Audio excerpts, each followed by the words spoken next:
বিপদ আসলেই প্রথমে বিশ্বনবী সাল্লাল্লাহু আলাইহি ওয়াসাল্লাম একটা দোয়া পড়তেন। কি পড়তেন? তিনি পড়তেন ইন্না লিল্লাহি ওয়া ইন্না ইলাইহি রাজিউন। নিশ্চয় আমরা আল্লাহর জন্য, নিশ্চয় আমরা কার দিকে ফিরবো ভাই? আবার কার দিকে ফিরবো? আওয়াজ করে বলুন তো, আমরা এসেছি কার কাছ থেকে, আবারও ফিরে যাব কার কাছে? এজন্য বিশ্বনবী পড়ছেন ইন্না লিল্লাহি ওয়া ইন্না ইলাইহি রাজিউন। নিশ্চয় আল্লাহর জন্য, ওই আল্লাহর দিকেই আমরা ফিরে যাব। তারপরে বিশ্বনবী পড়তেন আল্লাহুম্মা আজুরনি ফি মুসিবাতি ওয়াখলুফ লি খায়রাম মিনহা। একসাথে প্রথমে পড়তেন ইন্না লিল্লাহি ওয়া ইন্না ইলাইহি রাজিউন, তারপর পড়তেন আল্লাহুম্মা আজুরনি ফি মুসিবাতি ওয়াখলুফ লি খায়রাম মিনহা। মানে আল্লাহ, এই যে আমি বিপদে ধৈর্য ধারণ করলাম, এটার সব তুমি আমারে দাও, আর যেটা হারালাম এর চেয়ে ভালো কিছু দিয়ে মেকআপ করে দিও, ভালো কিছু দিয়ে বদল করে দিও। সুবহানাল্লাহ পড়েন। তাহলে বিপদ আসলে আমরা কি পড়ব? কথা বলেন। এই যে আমি শুয়েছিলাম, নাশিদ গাচ্ছিল ওরা, এদেশে পরস্পরে দেখা হলে দেয় সালাম, এদেশে আমজনতার হৃদয় জুড়ে পাকালাম, এদেশে বিপদ এলে সর্বজনে সর্বক্ষণে দোয়া পড়ে ইন্না লিল্লাহ। কি পড়ে?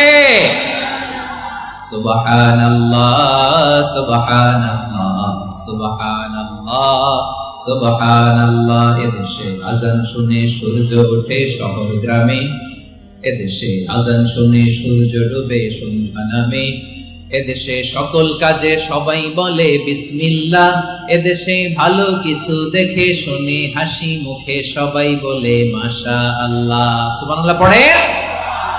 তাহলে বিপদ এলে আমরা কি পড়ি? কথা বুঝলে সবাই উত্তর দিতে হবে। বিপদ এলে কি পড়ি?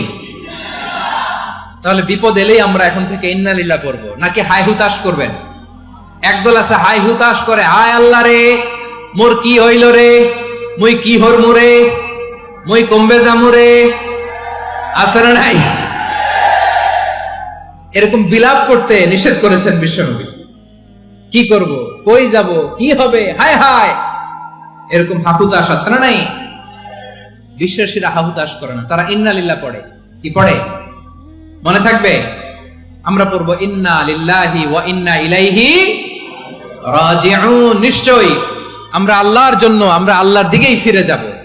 এরপর পড়বো আল্লাহুম্মা আজুরনি ফি মুসিবাতি ওয়াখলুফ লি খায়রাম মিনহা। আল্লাহ, আমি যে বিপদে ধৈর্য ধারণ করলাম এটার সওয়াব দিও, আর যা হারালাম তার চেয়ে ভালো কিছু দিয়ে বদল করে দিও। সুবহানাল্লাহ পড়েন। বিশ্বনবীর হাদিস শুনলেন উম্মে সালামা রাদিয়াল্লাহু তাআলা আনহা। ওনার স্বামী হলো আবু সালামা। মজার ঘটনা খেয়াল করে শুনেন আমার প্রিয় কলিজার টুকরা ভাইয়েরা। কানগুলো খরগোশের কানের মতো খাড়া করে আমার দিকে তাকান। সাইয়্যিদাতুনা উম্মে সালামা রাদিয়াল্লাহু তাআলা আনহা, ওনার স্বামীর নাম আবু সালামা। শ্রেষ্ঠ দম্পতি, শ্রেষ্ঠ ফ্যামিলি। প্রথমে হিজরত করেছিলেন হাবাসায়, পরে হিজরত করেছেন মদিনায়। উহুদ যুদ্ধের পরে ওনার স্বামী আবু সালামা ইন্তেকাল করলো, শহীদ হলো। সুবহানাল্লাহ পড়েন। যখন আবু সালামা ইন্তেকাল করলো, উম্মে সালামা রাদিয়াল্লাহু তাআলা আনহা কেঁদে কেঁদে হয়রান। আর নবীর শিখানো বাণী অনুযায়ী তিনি বারবার পড়ছিলেন ইন্না লিল্লাহ। কি পড়ছিলেন? জামু, কি হরমু, এগুলো বলে নাই। কি বলছে? ইন্না লিল্লাহ। যেহেতু বিশ্বনবী বলেছেন কেউ যদি বিপদের প্রথম ধাক্কায় পড়ে ইন্না লিল্লাহি ওয়া ইন্না ইলাইহি রাজিউন, আল্লাহুম্মা আজুরনি ফি মুসিবাতি ওয়াখলুফ লি খায়রাম মিনহা, তাহলে এই বিপদে যে সে যা হারালো তার চেয়ে শ্রেষ্ঠ কিছু দিয়ে আল্লাহ তার বদল দিয়ে দিবে। এই হাদিস শুনে উম্মে সালামা রাদিয়াল্লাহু তাআলা আনহা ওনার প্রাণ প্রিয় স্বামী আবু সালামার ইন্তেকালের পরে চোখের পানি ছাড়ে, আর পড়ে ইন্না লিল্লাহি ওয়া ইন্না ইলাইহি রাজিউন, আল্লাহুম্মা আজুরনি ফি মুসিবাতি ওয়াখলুফ লি খায়রাম মিনহা। বারবার এই দোয়া পড়ে চোখের পানি ছাড়ে, এই দোয়া পড়ে চোখের পানি ছাড়ে, আর মনে মনে বলে আবু সালামার মতো ভালো মানুষ মদিনাতে নাই, আবু সালামার চেয়েও ভালো মানুষ মদিনাতে নাই, তার চেয়ে ভালো মানুষ কি করে আল্লাহ তাআলা আমারে দিবে, তার চেয়ে ভালো মানুষ তো আমি মদিনাতে দেখি না।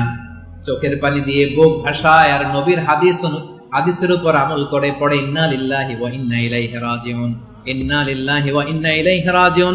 পড়তে পড়তে চোখের পানি ছাড়ে, আর চিন্তা করে বিশ্বনবী বললেন এই দোয়া পড়লে যেটা হারালাম তার চেয়ে ভালো কিছু দিয়ে আল্লাহ পুরস্কার দেয়।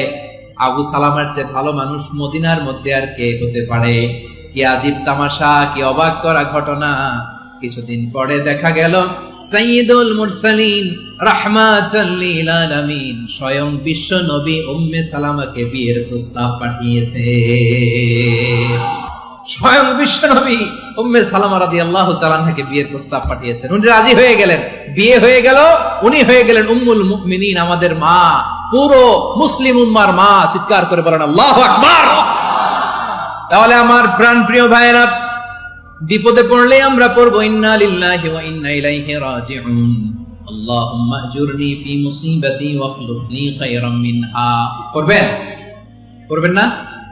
যারা যারা বিপদ আসলে এই দোয়াটা পড়বেন এখন থেকে আওয়াজ করে ইনশাআল্লাহ বলেন। যা হারাইছেন তার চেয়ে শ্রেষ্ঠ জিনিস দিয়ে বদলা দিবে কে? বিশ্বাস হয়? একটু সন্দেহ লাগে মনে হয়, একটু সন্দেহ আছে? যাদের বিশ্বাস হবে তাদেরকে আল্লাহ উত্তম বদলা দিবে, ঠিক কিনা বলেন? তাহলে বিপদে পড়লেই প্রথমে আমরা এটা পড়ব। দোয়াগুলো যদি এখন মুখস্থ না হয়, এই যে রেকর্ডিং হচ্ছে, পেয়ে যাবেন, কালকেই পেয়ে যাবেন। শুনে শুনে মুখস্থ করবেন। আমার মায়েরা, আমার বোনেরা, আপনাদের জন্য 3টি মাঠের অ্যারেঞ্জমেন্ট করা হয়েছে, আমি জানি। আপনারা এই দোয়াগুলো পড়বেন, আপনার স্বামীকে শেখাবেন, সন্তানকে শেখাবেন, আপনার পুরো পরিবারটাকে জান্নাতের টুকরো বানিয়ে দিবে কে? তাহলে বিপদ আসলে প্রথমে কি পড়তে হবে এটা জেনে গেলাম। এরপরে বিপদ আসলে নিজেকে কি করে আল্লাহর কাছে সঁপে দিতে হয় এটাও জানার দরকার আছে না নাই? বিপদে প্রথমে ইন্না লিল্লাহ পড়লাম, ধৈর্য ধারণ করলাম, বিপদ থেকে উদ্ধারের সর্বোচ্চ চেষ্টা করলাম। আমার কাজ যখন শেষ, তখন আমি আমার এই বিষয়টা আল্লাহর কাছে সঁপে দিব। কার কাছে সুপর্দ করব? কার কাছে? বান্দা যখন মুখ দিয়ে বলে হাসবুনাল্লাহ, আমার আল্লাহ আমার জন্য যথেষ্ট, এই বলে যখন নিজেকে সঁপে দেয়, তার কি লাগবে ওই দায়িত্ব স্বয়ং নিয়ে নেয় কে? সবাই বলেন, স্বয়ং নিয়ে নেয় কে? তাহলে আমার প্রিয় ভাইরা, বিপদের শুরুতেই আমরা বলবো ইন্না লিল্লাহ। শুরুতে কি বলবো? এরপরে যেই বাক্যটা পড়ে নিজের পরিস্থিতিকে আল্লাহর দরবারে সঁপে দিব, সেটা হচ্ছে হাসবুনাল্লাহ। সেটা কি? বিষ্ণু বলেন লা ইয়াজালু লিসানুকা রাতাবান মিন যিকরিল্লাহ, সব সময় আল্লাহর স্মরণ দিয়ে, জিকির দিয়ে জিহ্বাটারে সিক্ত রাখো। আর শয়তানু জাসিমুন আলা কলবি ইবনে আদম, শয়তান বনি আদমের কলবে খামচি মেরে বসে থাকে। ফাইদা যাকারাল্লাহ খানাসা, মানুষ যখন আল্লাহ স্মরণ করে, জিকির করে, শয়তান দৌড়ে পালায়। ওয়া ইদা গাফালা ওয়াসওয়াসা, যখনই বনি আদম গাফেল হয়, তখনই শয়তান তার হৃদয়ে ওয়াসওয়াসা দেয়। এজন্য বিপদে পড়লে ইন্না লিল্লাহ, নিজের সব টুকুন করার পরে, নিজের রোল প্লে করার পরে নিজেকে আমরা কি বলে সঁপে দিব? সবাই বলেন, সবাই বলতে হবে, আরো জোরে বলে, মনে থাকবে? বিপদে পড়লে প্রথমে ইন্না লিল্লাহ, এরপরে নিজেকে যখন সঁপে দিব তখন হাসবুনাল্লাহ। এরপরে কঠিন বিপদ যদি যখন বিশ্বনবী পড়তেন তখন কি করতেন? এমন বিপদ মাঝে মাঝে হয় না, দেয়ালে পিঠ থেকে যায়, দেয়ালে পিঠ থেকে যায়, চোখে মুখে অন্ধকার, বাঁচার কোনো উপায় নাই, তখন পড়বা লা ইলাহা ইল্লা আনতা সুবহানাকা ইন্নী কুনতু মিনাজ জালিমিন। আল্লাহ, তুমি ছাড়া কোনো ইলাহ নাই, তুমি পবিত্র, নিশ্চয় আমি জালিমদের অন্তর্ভুক্ত। সুবহানাল্লাহ বলেন। এই দোয়া সাইয়েদনা ইউনূস আলাইহিস সালাম পড়েছিলেন যখন মাছের পেটে ছিলেন। কিসের পেটে? এবং অনেক মুফাসসিরিন ইকরাম বলেছেন, অনেক আহলুল ইলমরা বলেছেন, এটা হচ্ছে ইসমে আজম। ইসমে আজম এমন দোয়া যেটা দিয়ে দোয়া করলে আল্লাহ দোয়া কবুল